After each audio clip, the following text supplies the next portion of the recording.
दोस्तों, आज की इस वीडियो में हम बात करेंगे एशिया के एक अहम इस्लामी मुल्क सीरिया की, जिसे उर्दू ज़बान में शाम कहा जाता है। सीरिया को मिडल ईस्ट का दिल भी कहते हैं, क्योंकि सीरिया मिडल ईस्ट के बिल्कुल सेंटर में लोकेटेड है और इसके बॉर्डर्स 5 डिफरेंट कंट्रीज के साथ जुड़े हुए हैं। मेडिटेरेनियन सी के ईस्ट में जहां सीरिया मौजूद है, इस पूरे इलाके को लेवेंट कहा जाता है और इसीलिए सीरिया एक लेवेंटाइन कंट्री है।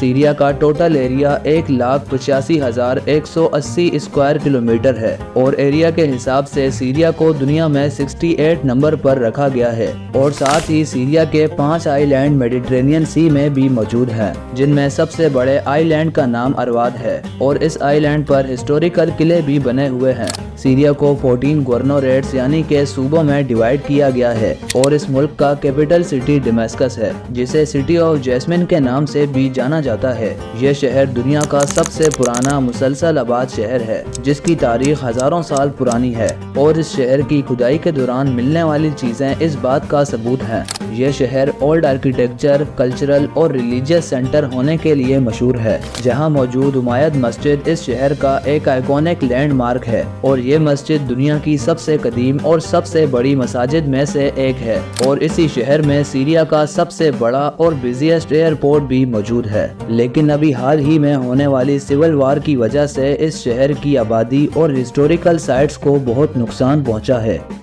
एरिया के हिसाब से सीरिया का सबसे बड़ा शहर अलेप्पो है। इस शहर का कल्चर बाकी सीरिया से थोड़ा डिफरेंट है, जहां आपको बहुत सी हिस्टोरिकल मार्केट्स देखने को मिलेंगी, जिनमें से एक अल मदीना सौक मार्केट भी है। ये बाजार दुनिया के सबसे बड़े कवर्ड बाजारों में से एक है। इस मार्केट को बहुत ही खूबसूरती से बनाया गया है, जहां पुराने वक्तों की छोटी छोटी गलियां और उनमें खूबसूरत डिजाइन्स की दुकानें मौजूद हैं। सीरिया को विजिट करने वाले टूरिस्ट इस हिस्टोरिकल बाजार को बहुत शौक से एक्सप्लोर करते हैं। सीरिया का दूसरा बड़ा शहर डेमेस्कस, जबकि तीसरे नंबर पर हम्स है। दोस्तों, अगर मौसम की बात करें तो सीरिया का मौसम ज्यादातर गर्म और खुश्क ही रहता है, जिसकी वजह से सीरिया का ज्यादातर हिस्सा बंजर है। बेसिकली सीरिया अरेबियन प्लेट के नॉर्थ वेस्टर्न एज पर लोकेटेड है। सीरिया के ज्यादातर पहाड़ मुल्क के वेस्टर्न हिस्से पर मौजूद हैं, जिसमें बारगेलस और नुसेरीज माउंटेन्स का एरिया सीरिया का सबसे फर्टाइल और लश ग्रीन पार्ट है। यहाँ से साउथ में आपको एंटी लेबनान माउंटेन्स देखने को मिलेंगे, जहाँ इस मुल्क का सबसे ऊंचा पहाड़ माउंट हरमन भी मौजूद है। और सीरिया का ये वो वाहिद इलाका है जहाँ स्नोफॉल भी होती है। आपको यहाँ के पहाड़ ज्यादातर बर्फ से ढके हुए ही नजर आएंगे और माउंट हरमन सीरिया के फेमस टूरिस्ट प्लेसेस में से एक है। इसके अलावा सेंट्रल पार्ट में राजमैन और रुवाक रेंजेस मौजूद हैं, जहाँ से साउथ की तरफ सीरियन डेजर्ट पाया जाता है, जहाँ आबादी न होने के बराबर है।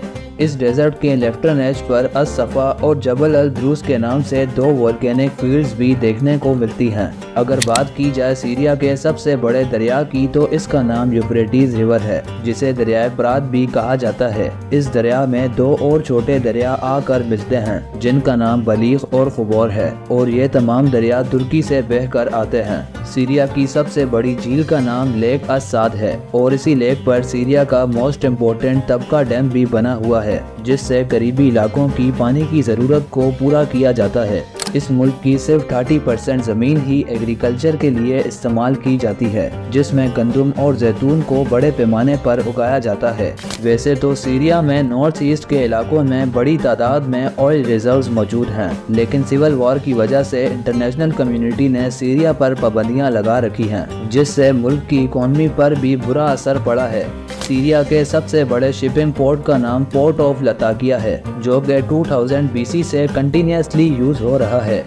अगर बात करें सीरिया की आबादी की, तो इस मुल्क की टोटल आबादी 2.5 करोड़ के आसपास है और यहाँ की ज्यादातर पॉपुलेशन लेबनान और तुर्की के बॉर्डर्स और यूफ्रेटिस रिवर के पास आबाद है। और यहाँ की पॉपुलेशन को 2 मेन हाईवेज M5 और M4 आपस में कनेक्ट करते हैं। साथ ही रेल नेटवर्क पर भी अगर नजर डालें तो ये भी पॉपुलेटेड एरियाज में ही फैलाया गया है। सीरिया की टोटल पॉपुलेशन में से 90% आबादी मुस्लिम है, जबकि बाकी 10% लोग क्रिश्चियन हैं। सीरिया में वैसे तो हालात ज़्यादातर ख़राब ही रहते हैं, लेकिन इसके बावजूद भी सीरिया के 80% लोग पढ़े लिखे हैं। सीरिया की ऑफिशियल लैंग्वेज तो अरेबिक है, बट सीरिया के कुछ इलाकों में कुर्दिश ज़बान भी काफ़ी बोली जाती है। अगर सीरिया के इको रीजन्स पर नज़र डालें तो यहाँ आपको 4 किस्म के इलाके देखने को मिलेंगे, जहाँ नॉर्थ वेस्ट की तरफ जरखेज और हरा भरा मेडिटेरेनियन ब्रॉड लीफ का एरिया मौजूद है। इसी एरिया में सीरिया की ज़्यादातर एग्रीकल्चरल एक्टिविटीज़ भी होती हैं और इसके बिल्कुल साथ ही खुश्क झाड़ियों वाला पथरीला इलाका फैला हुआ है। इसके साउथ में मेसोपोटामियन शर्फ डेजर्ट मौजूद है, जो कि सीरिया का सबसे गर्म और कम आबादी वाला एरिया है, और यहाँ से लेफ्टर्न एज पर सदरन एनाटोलियन डिसिडुअस फॉरेस्ट नाम का एरिया पाया जाता है, जहाँ आपको ऊंचे ऊंचे लश ग्रीन पहाड़ भी देखने को मिलेंगे और यहाँ का टेम्परेचर भी बाकी सीरिया से काफी ठंडा रहता है। दोस्तों, अब आखिर में एक नज़र सीरिया की हिस्ट्री पर डाल लेते हैं। दोस्तों, वैसे तो सीरिया पर रोमन, ग्रीक और अरब लोग हुकूमत करते रहे हैं, लेकिन ये मुल्क ओटमन एम्पायर के अंडर भी काफी अरसा रहा और यही सीरिया का सबसे गोल्डन पीरियड था, क्योंकि उस वक्त दमेस्कस सिटी अपनी वेल एजुकेशन और तरक्की के लिए दुनिया भर में जाना जाता था। लेकिन फिर जब वर्ल्ड वार 1 के खत्म होने पर ओटमन एम्पायर को हार का सामना करना पड़ा तो फ्रांस ने सीरिया पर अपना कब्जा कर लिया। लेकिन सीरिया के लोग फ्रांस से आज़ादी मांगने लगे और फ्रांस ने फिर 1944 में सीरिया की आज़ादी के लिए किए जाने वाले एग्रीमेंट को 1946 में इम्प्लीमेंट किया और 15 अप्रैल 1946 को फ्रांस की फौज यहां से चली गई। फिर 17 अप्रैल 1946 को सीरिया ने आज़ादी का ऐलान कर दिया। लेकिन जब से सीरिया आज़ाद हुआ है तब से ही इस मुल्क के नॉर्दर्न और सदर्न बॉर्डर्स पर कॉन्फ्लिक्ट्स चल रही हैं। नॉर्थ में तुर्की के साथ सीरिया का इस वेस्टर्न कुर्दिस्तान नामी जगह पर डिस्प्यूट है और साउथ में सीरिया का लेबनान के साथ गोलन हाइट्स नाम के एरिया पर इश्यूज चल रहे हैं। इस स्पेसिफिक एरिया के कोई ऑफिशियल ट्रीटीज और डॉक्यूमेंट्स भी नहीं हैं जो कि इस एरिया के एग्जैक्ट बाउंड्री को डिस्क्राइब करे।